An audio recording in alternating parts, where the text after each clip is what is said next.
In consequence, when you shall receive this, it will be your duty to take such measures as may be necessary against the aforesaid rascally usurper, and, if possible, crush him completely should he venture to attack the fort confided to your care.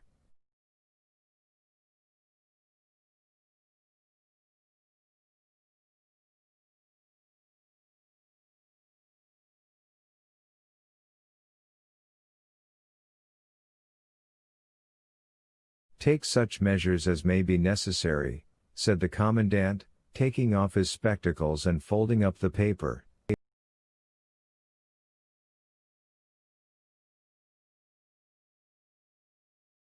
You know, it is very easy to say that. The scoundrel seems in force, and we have but 130 men, even counting the Cossacks, on whom we must not count too much, be it said, without any reproach to you, Maximich. The Uryadnik smiled. Nevertheless, let us do our duty, gentlemen.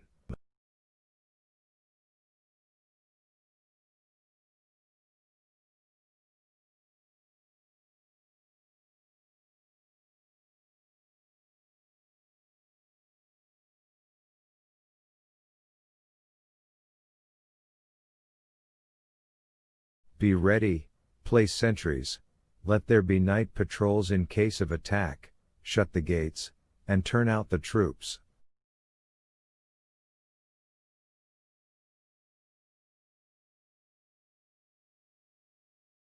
You, Maximich, keep a sharp eye on the Cossacks, look to the cannon, and let it be well cleansed, and, above all, let everything be kept secret.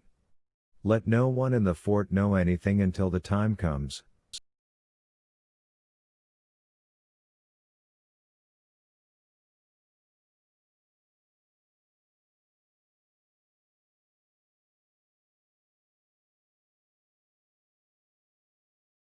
After thus giving his orders, Ivan Kuzmich dismissed us.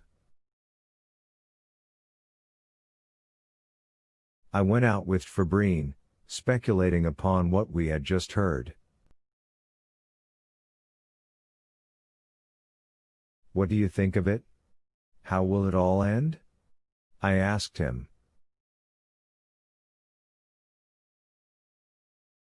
God knows, said he, we shall see. As yet there is evidently nothing serious. If, however, then he fell into a brown study while whistling absently a French air.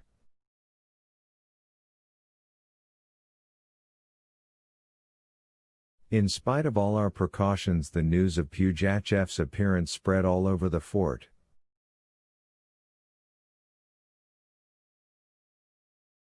Whatever was the respect in which Ivan Kuzmich held his wife, he would not have revealed to her for the world a secret confided to him on military business.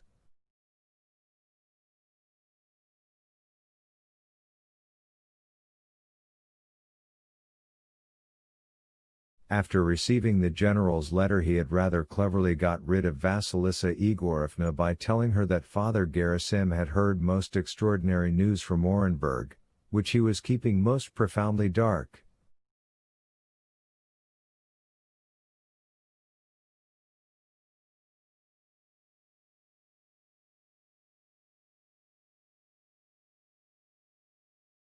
Vasilissa Igorevna instantly had a great wish to go and see the Pope's wife, and, by the advice of Ivan Kuzmich, she took Masha, lest she should be dull all alone.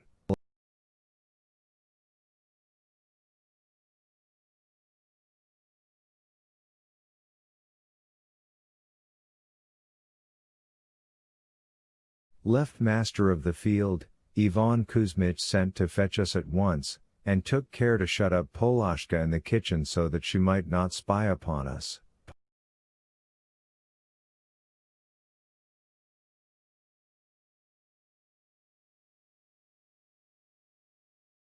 Vasilissa Igorevna came home without having been able to worm anything out of the Pope's wife.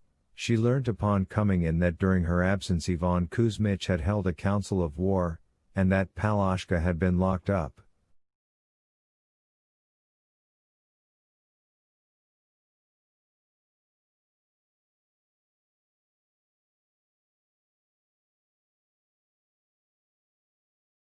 She suspected that her husband had deceived her, and she immediately began overwhelming him with questions.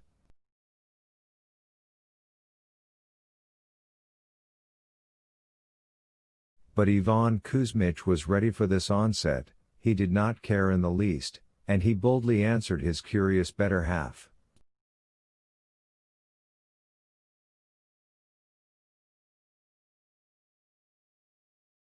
Look here, little mother, the country women have taken it into their heads to light fires with straw, and as that might be the cause of a misfortune, I assembled my officers, and I ordered them to watch that the women do not make fires with straw, but rather with faggots and brambles.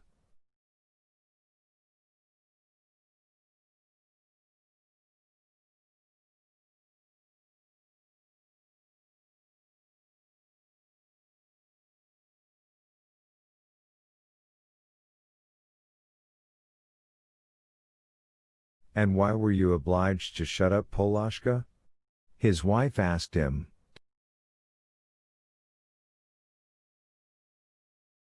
Why was the poor girl obliged to stay in the kitchen till we came back? Ivan Kuzmich was not prepared for such a question. He stammered some incoherent words.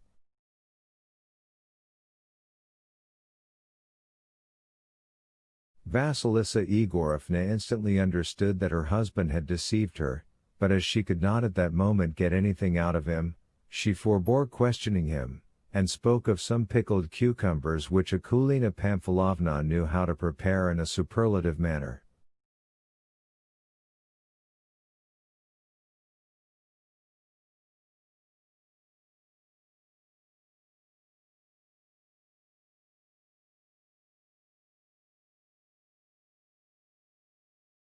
All night long Vasilisa Igorovna lay awake trying to think what her husband could have in his head that she was not permitted to know.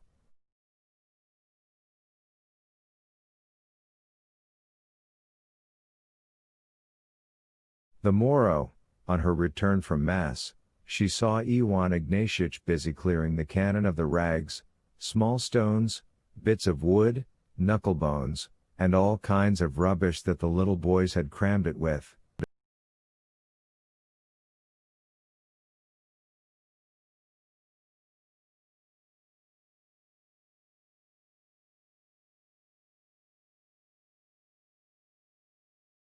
What can these warlike preparations mean? Thought the commandant's wife. Can it be that they are afraid of an attack by the Kirghiz? But then is it likely that Ivan Kuzmich would hide from me such a trifle?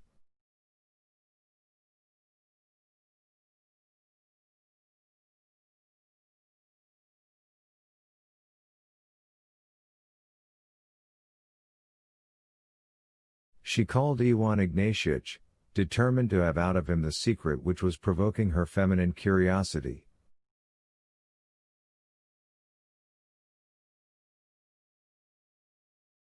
Vasilisa Igorovna began by making to him some remarks on household matters, like a judge who begins a cross-examination by questions irrelevant to the subject in hand, in order to reassure and lull the watchfulness of the accused.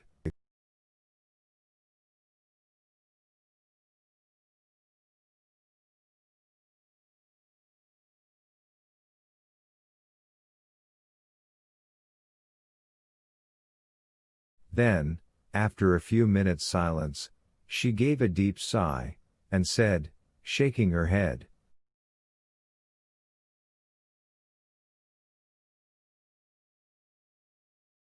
"Oh! Good Lord! Just think what news! What will come of all this?" My little mother," replied Iwan Ignatiych, "the Lord is merciful. We have soldiers enough, and much powder. I have cleared the cannon."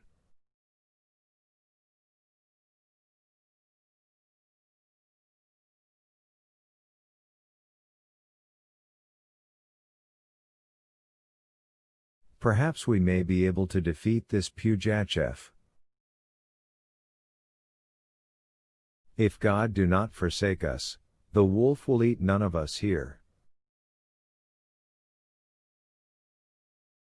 And what manner of man is this Pugachev? Questioned the commandant's wife.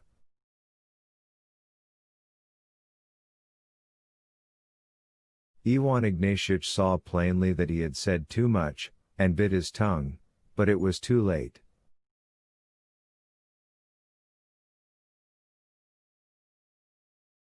Vasilisa Igorovna obliged him to tell her all, after giving her word that she would tell no one.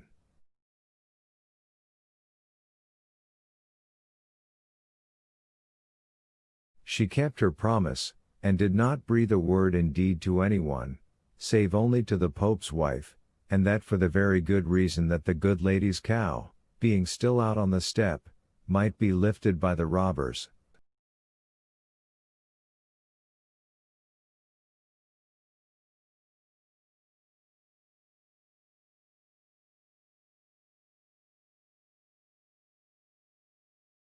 Soon everybody was talking of Pugachev. The rumors abroad about him were very diverse. The commandant sent the Uriadnik on a mission to look well into all in the neighboring village and little forts.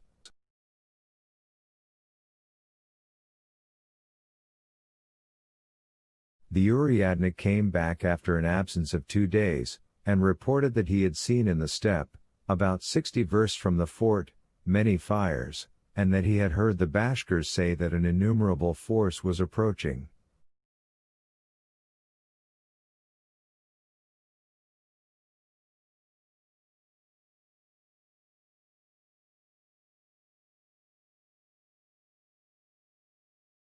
He had nothing of a more detailed or accurate nature to relate, having been afraid of going too far.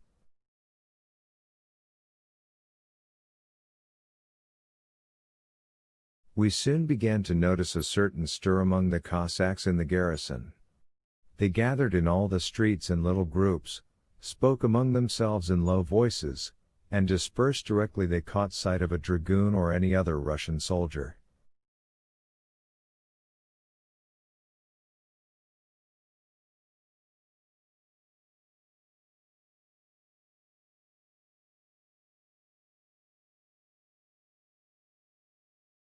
They were watched.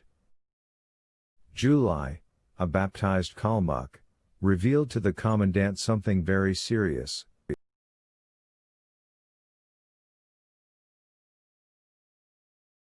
According to him, the Uriadnik had made a false report. On his return, the perfidious Cossack had told his comrades that he had advanced upon the rebels, and that he had been presented to their chief, and that this chief gave him his hand to kiss and had had a long interview with him.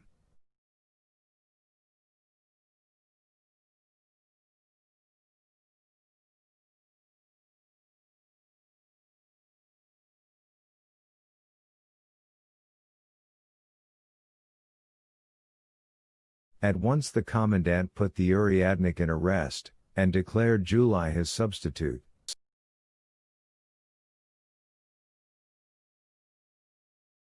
This change was received by the Cossacks with manifest discontent. They grumbled aloud, and Ivan Ignatievich, who executed the commandant's orders, heard them with his own ears say pretty clearly,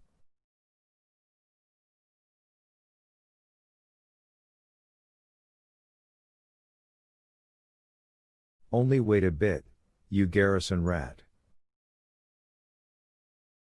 The commandant had intended to cross-examine his prisoner that same day, but the Uriadnik had escaped, doubtless with the connivance of his accomplices.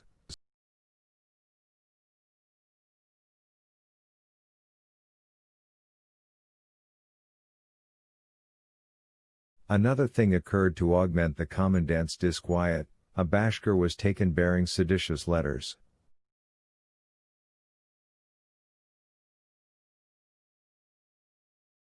Upon this occasion the commandant decided upon assembling his officers anew, and in order to do that he wished again to get rid of his wife under some plausible pretext.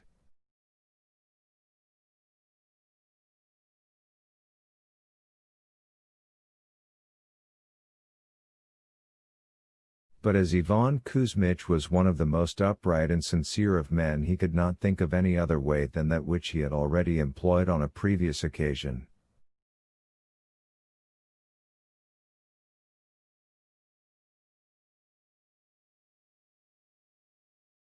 "Do you know, Vasilisa Egorevna," said he to her, while clearing his throat once or twice, "it is said that Father Gerasim has received from the town—" "Hold your tongue," interrupted his wife, "you want again to call a council of war, and talk without me about Yemelyan Pugachev, but you will not deceive me this time."